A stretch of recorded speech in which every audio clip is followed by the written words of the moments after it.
Pupuntahin natin dito lahat, hindi lang ang Office of the Vice President at dapat umupo dito. Congressman Marcoleta, you cannot move because you are not a member of this.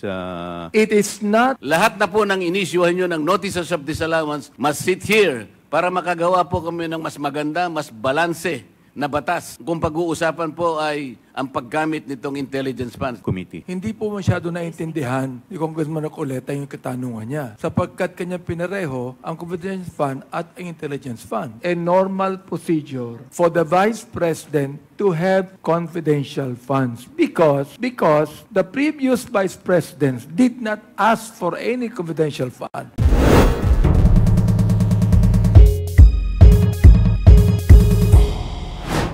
Thank you. The Honorable Marcoleta is now recognized for his interpellation. Maraming salamat, Mr. Chair. Mr. Chair, sasamantalahin ko na po ang presence po ng mga kinatawan ng Commission on Audit. Gusto ko po sanang itanong mula sa kanila, ano-ano pong mga opisina ng ating pamahalaan o ahensya ang pinagkakalooban po ng intelligence and confidential funds?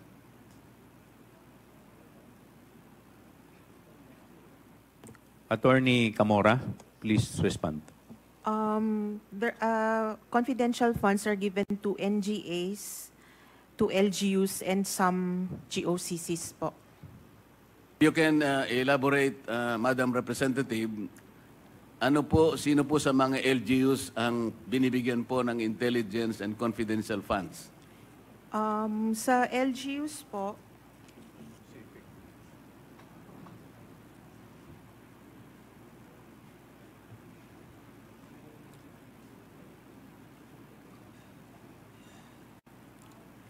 depende po sa LGU, sa POP po nila, Mr. Chair. Hindi po ba yung mga opisina ng mayor ay nakakatanggap ng intelligence and confidential funds? As long as it is part of their budget, Madam Chair, Mr. Chair. Kaya nga po tinatanong ko sa inyo, kayo po nakakaalam kasi kung sino-sino sa kanila. Karaniwan po yung opisina ng mayor, nakatatanggap po, maaaring hindi lahat, ngunit nakatatanggap po basically yung opisina ng mayor. Tama po? According to the joint circular po, LGUs whose peace and order is a priority concern, sila po usually yung nag-allocate ng confidential funds. Kaya nga po, base po sa record ninyo, may mga mayors po, opisina ng mayor, ang nakatatanggap ng confidential and intelligence funds. Kasi po kayo ang nag-o-audit eh. Yes po, Mr. Chair. Para hindi na tayo magtagal, ganun lang kasi. Pati po, opisina ng gobernador, nakakatanggap din po ng ganung klaseng pondo, hindi po ba? Yes, Mr. Chair. Yun pong PNP, nakakatanggap po. Intelligence fund po sa Opo, PNP. yung AFP, nakakatanggap po. Yes po, Mr. Ang Chair. opisina po ng ating Pangulo ay nakakatanggap po ng intelligence funds. Yes, Mr. Chair. Ngayon po, sa mga karamihan po ng opisina ng mayor, at opisina ng gobernador at alimpang mga LGUs na maaaring makatanggap nito, depende sa kanilang pangangailangan. Yung AFP at saka yung ating kapulisan at ang ating opisina po ng ating Panguluhan, masasabi po ba ninyo na merong na-issuean po ng notice or notices of disallowance sa napakaraming opisina na tumatanggap ng ganitong pondo? Mr. Chair, pagka meron naman pong mga ibang agencies na katanggap. Kaya nga po ng gusto ko pong malaman, halimbawa 2022 at saka 2023, ballpark figures lang po, ilan po sa mga official at sa mga opisina ng mayor na nakatanggap ng confidential or intelligence funds ang subjected to notices of disallowance? Ilan po sa opisina ng gobernador, ganun din po yung tanong. At saka sa iba't ibang mga opisina po, para malaman lang natin, kahit ballpark figures lang, ilan po yung na-issue nyo na notices of disallowance concerning these types of funds? Mr. Chair, wala po kaming data on the said information today because we only have data on the OVP po. I cannot give an exact number. but Bakit the po? day- Kasasabi nyo lang na meron din kayong sinubject sa notice of disallowance eh. Bakit po yung opisina lang ng OBP ang meron kayong record? Yung hawak po namin ngayon, Mr. Chair, since ito po yung subject ng inquiry, we are prepared as to the OVP. Pero as to other O sige po, agencies- ganito na lang. Meron po ba kayong estimated na bilang ng na-issue nyo na kayo po kasi pag intelligence and confidential funds, kayo po yung auditing unit ang nakatoka para tingnan po ang pagkakagasta ng tipo ng fondong ito. Tama po? Tama po, Mr. Okay. Chair. Makapagsasabi po ba kayo ng estimated number? Ito po, kinabibilangan ng opisina ng mayor, ng gobernador, ng ISAP, ng kung ano-ano, ng siguro po, maski National Intelligence Security Council, AFP, ang kapulisan. Can you provide us a ballpark number of the notices of disallowance that your office has initially issued? Mr. Chair, I cannot give you a ballpark figure now since hindi naman po ako involved sa entire ICFAO. So,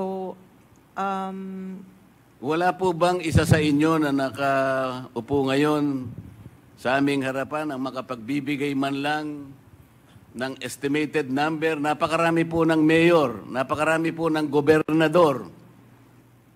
precisely, sir, kaya sa ibang division, wala po akong... Pwede ba natin sabing 100 or 500 notices of disallowance?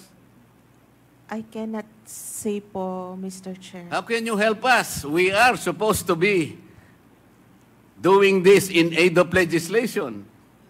Kaya namin kayo pinatawag para tulungan nyo kami. Mr. Chair, Ang sabi po ng jurisprudence, which was quoted by no less than the former Chief Justice of the Supreme Court, Reynato Puno, quoting various jurisprudence. Kasama na po yung Arnold versus Nazareno. There should be a legislative purpose. That's number one requirement. The number two requirement, there should be pertinency in relation to those legislative purpose. Kaya po Congressman Marcoleta, tinatanong you ko, have 1 minute. tinatanong ko po ngayon, gaano karami, o sige ganito na lang, marami ba ang na-issue nyo po na notices of disallowance in connection with these types of fund?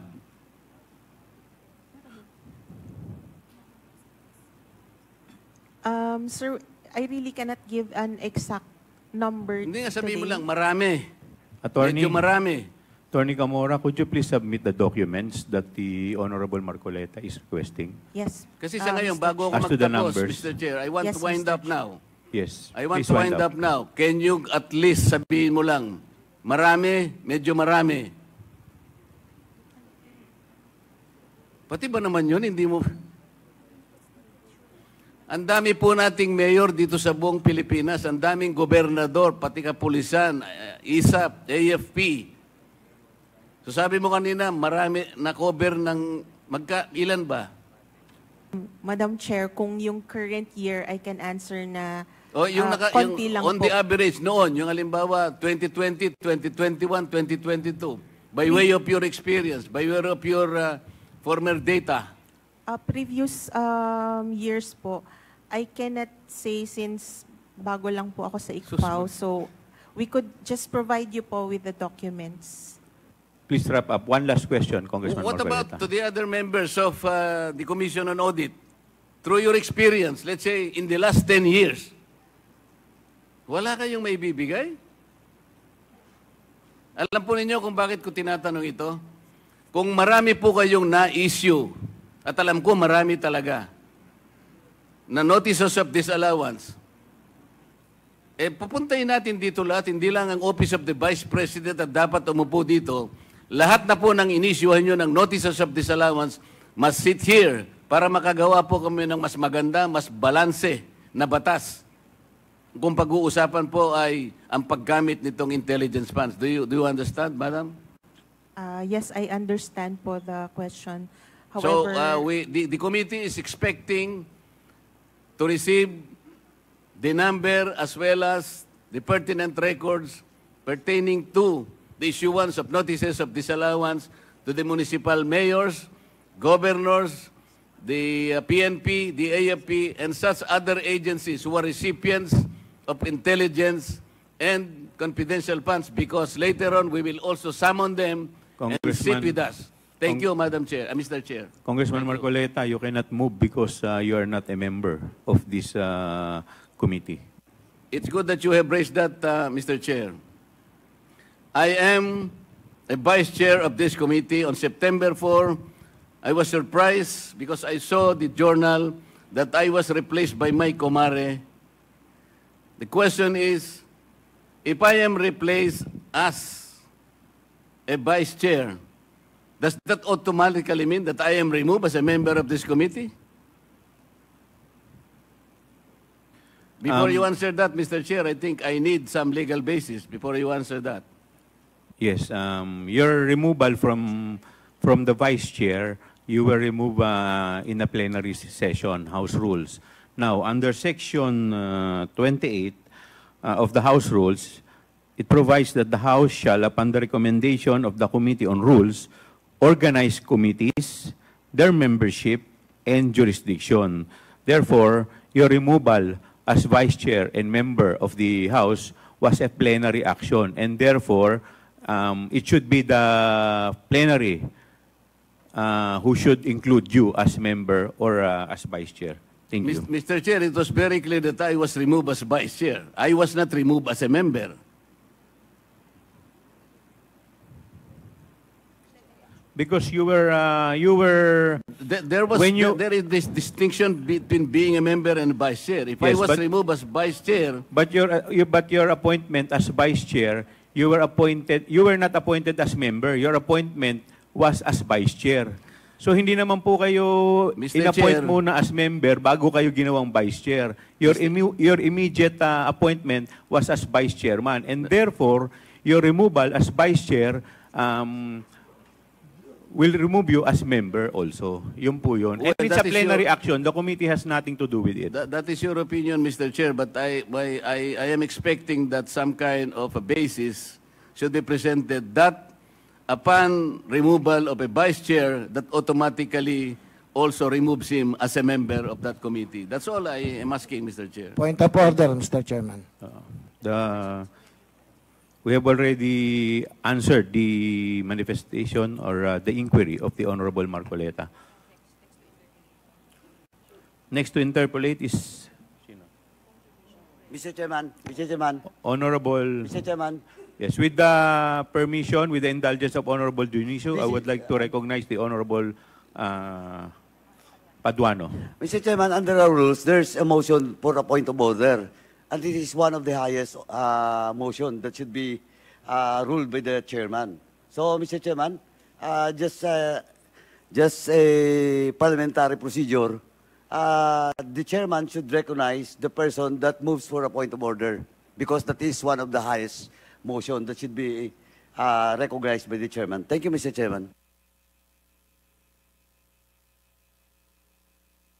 Noted. Honorable Mr. Chair, Honorable Vice Chairman Abante. with the indulgence of Congressman Dionisio, may I be recognized? Mr. Chairman, Yes, with the just a point of inquiry. There's a motion for a point of order, and I have stated that is the one of the highest, well, in fact, second highest motion.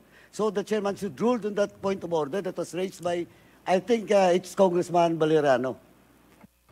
My point of order is that the chairman already ruled na he was removed as vice chairman of the Committee on Good Government and Public Accountabilities. That's It all, was Mr. already Chairman. answered. It was already ruled, Your Honor.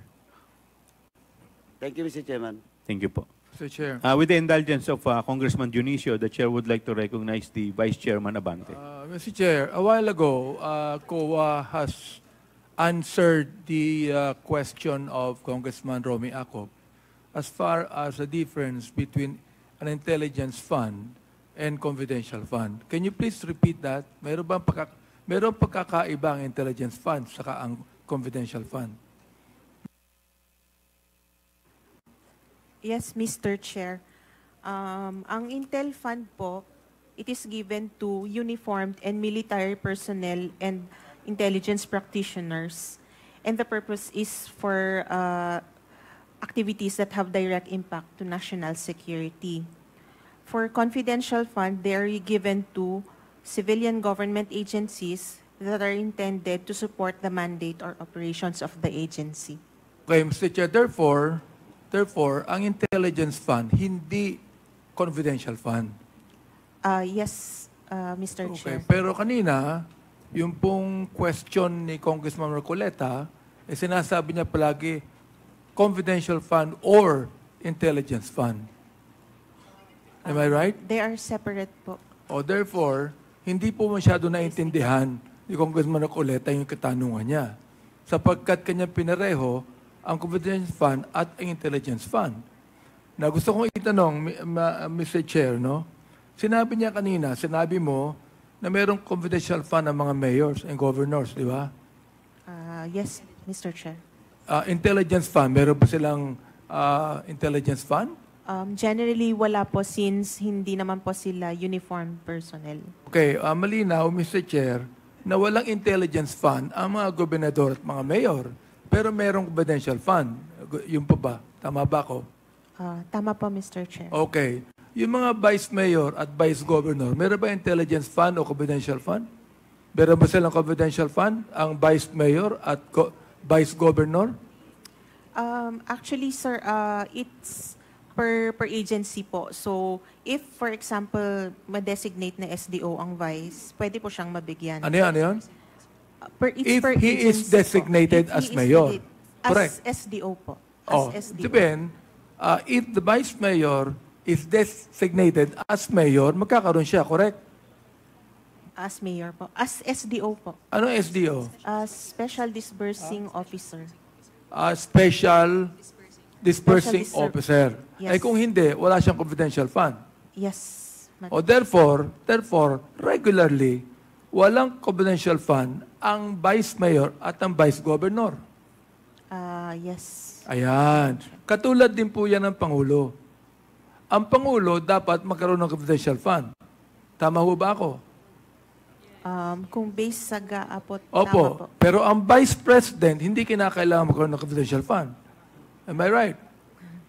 Not in... Am I right? Not necessarily correct. Following my question on the line of questioning that I had with the Vice Governor and the Vice Mayor.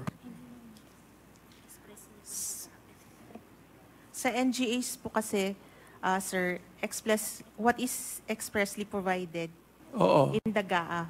In the GAA po. Then normally, katulad ng, I'm just following the question that I asked, di ba? Sabi mo kanina, yung Vice Governor at yung Vice Mayor, normally, wala yung confidential fund. Correct? Oh. Yes, Madam. Mr. Unless Chair. otherwise, they've been designated as what? As SDO, Mr. Chair. SDO. Okay. Ganon din naman ang Pangulo at ang Vice President. Correct? Oh, kung yung Vice President designated din na ganyan, meron siyang confidential fund. Am I right? Mr. Chair, what we only know is whoever is given confidential funds in the GAA can use Siguro ang confidential DBM funds. pwede makasagot niyan. Yusek, pwede mo ba sagutin to? Yeah, Mr. Chair. Yusek Toledo, you're Yeah, recognized. yeah. Thank you, Mr. Chair. So there is a provision in the GAA kung sino yung nabigyan po natin ng confidential fund, which is basically na-identify doon sa bawat GA po natin. For example, for 2023, nabigyan po natin ng ang mga ahensya ng gobyerno ng confidential fund from OP, tapos doon sa Office of the Vice President, mayroon din sa DA, mayroon din sa DepEd, may DNRO.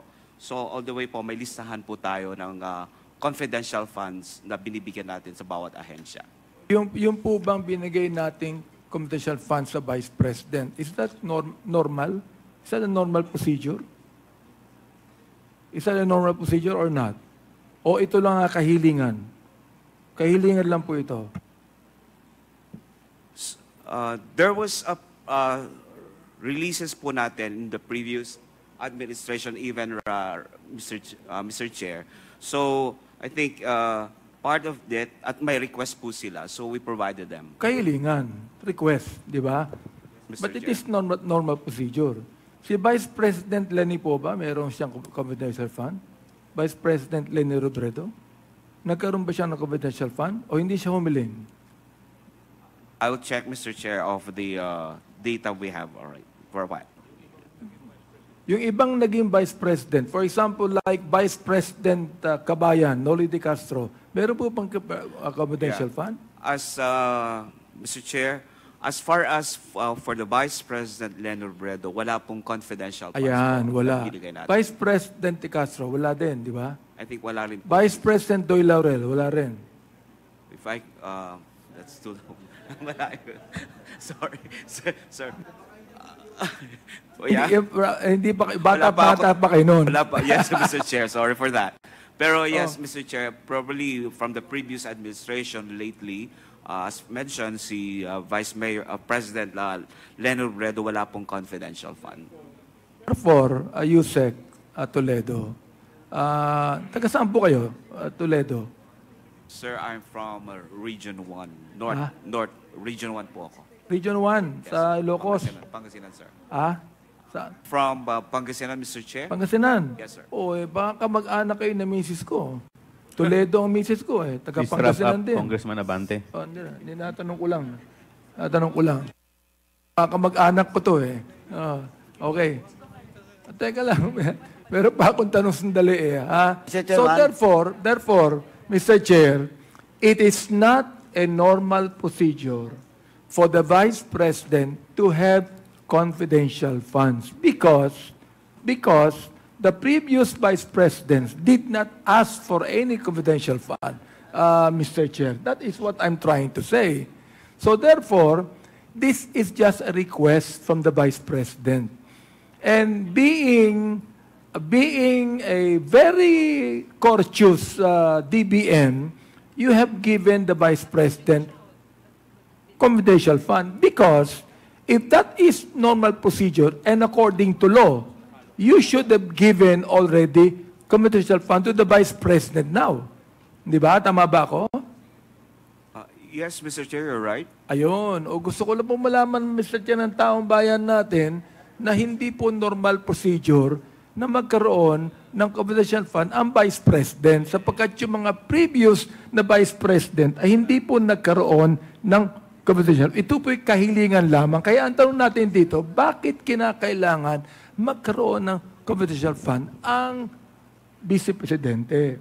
Tulad po ng tanong ni Congressman Marcoleta, wala na po siya rito. Yung mayor, yung governor, maaaring okay yon. Pero yung vice mayor at yung vice governor, normally, wala. Yun lang po, Mr. Chair. Maraming salamat po. Thank you. Before I recognize Congressman Pao Ortega, I would just like to make a short manifestation. That is precisely the reason and the purpose of this committee hearing because this is in aid of legislation. Now, we are seeing loopholes sa mga batas po natin. Kaya nga po, ginagawa po natin ito so that we will be able to draft or enact laws that will help us set certain parameters with respect to this issue. Kasi ngayon lang po natin nakikita to